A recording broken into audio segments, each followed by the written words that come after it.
people nowadays. But let's get into what makes you feel good right now, which is the possibility of a conference season this year or possibly next year. Larry Scott said something along the lines of he thinks that it's very possible that they're playing football by winter. And the Pac-12 just made a deal with, I want to get the name right, that is Quidel Corporation, to get rapid testing. You can get your results in as quick as 15 minutes. So that is definitely a step in the right direction in terms of having a college football season this year or some form of a college football season. Nathan, what are your thoughts on this development? This was not going to happen if they tried to force it. And by that, I mean the Big Ten, other conferences around the country that pretty much aren't the Pac-12 have been saying, okay, we can try to make this happen. We can try to do once a week, twice a week testing, whatever it is. We can try to have the season start a couple weeks later. We talked about the whole, crazy Big Ten start around Thanksgiving scenario that was thrown out last week.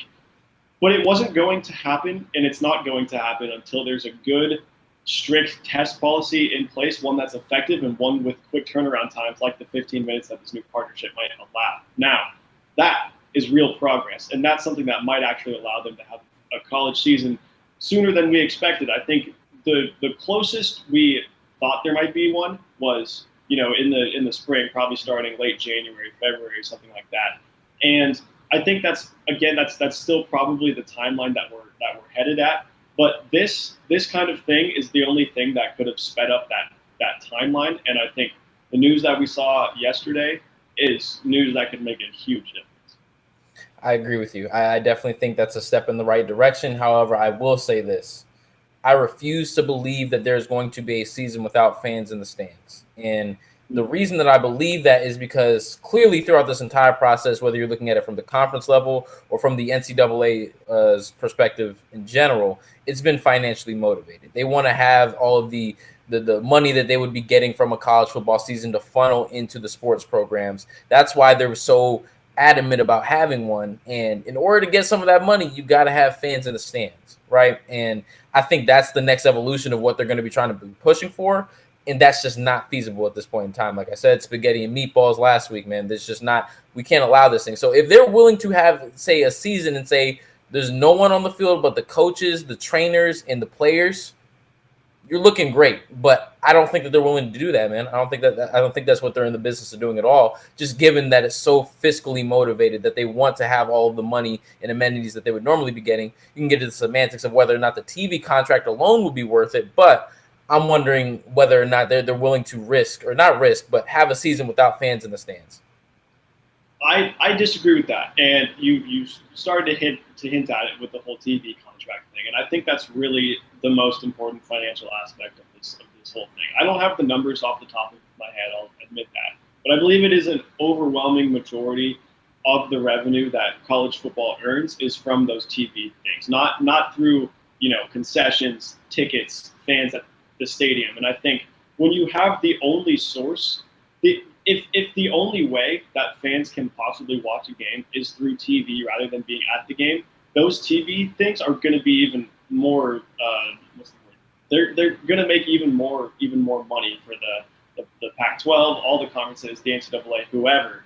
And I think that I don't know if enough of college football revenue comes from tickets, comes from fans being at the game, that they would say it's not even worth it to have a season in the first place, because I think that the TV contracts is where they make their big money, and I think that that's what they care about the most. And if there were no fans at the stadiums, those TV contracts would only be better. They'd only make the conferences more cash, and I think that's ultimately what it's going to come down to, is how much can we offset the possible financial losses by increasing the money we would make through TV contracts. So for that reason alone, I think that I could see a college football season happening even without fans in the stands. And you're kind of seeing the same thing happen with the NBA, the MLB, probably the NFL. I don't know what exactly their fan policy is going to be.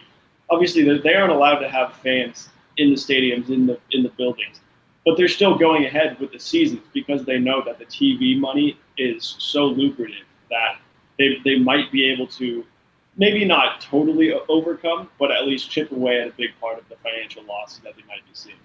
Right. But I will raise this question because I'm not exactly familiar with the business of college football and how that operates, but I wonder whether the TV deal that money doesn't go directly to a school, right? That goes to the Pac-12 in general for signing that deal. The schools individually, their money, I feel like, comes from the fan experience that you're getting, whether it's the tailgating, whether it's, you know, the seats in the stands, the concessions, and all that. Do they get a bite from that? Do they get a chunk of that from the Pac-12's TV deal, or is that money that's reserved for the Pac-12? I'm not sure. I assume that they get a decent chunk of money from that. I mean, I'm sure the Pac-12 keeps a lot of it, but I bet a lot of it. And again, I don't know the exact specifics, the exact figures, but I'm sure a lot of it goes to those schools. And I think that the schools are going to say, look, if the money that we can get from Pac-12 contracts, NCAA contracts, whatever that might be, and then factoring in the postseason as well. And, you know, I think Larry Scott said it's in the Pac-12's interest, and it's a high priority to try to align the season with the Big Ten to sort of create those traditional postseason matchups, such as the Rose Bowl. And I think if those opportunities are available and schools decide that they get a big enough cut of that, I think there's a very real chance that we could see games being played without fans in the stadium. To answer the question that we've posed, which is what is the likelihood of a conference football season, I don't think Larry Scott would just talk something out of his ass, right? I don't think he's just pulling it out of his rear end when he says that there's a likelihood that, you know, you're playing football by January. I'm just extremely skeptical, man. And whatever product you do see, I feel like it's going to be a bit watered down, just given all of the contingencies. But if we're looking at it like, will football be played at some point in the near future? I guess I'd have to I agree with you and say, sure, they'll probably play football, but I just wonder what the product looks like, man, because I know these dudes are going to be doing everything in their power to try to squeeze every ounce, every dime that they can, and B, just the players, man. I'm not sure how willing they're going to be to go play back-to-back seasons like that, like I alluded to last week. You have those nagging injuries that dudes are just, you know, you're putting your careers at stake when you say, okay, I have this Achilles thing that's fine now. I can play through it now. But if I have to play through it for the entirety of a year, that could turn from a sprain into a rupture just like that. So I do have my concerns. But let's go ahead and move on to the thing that's bringing you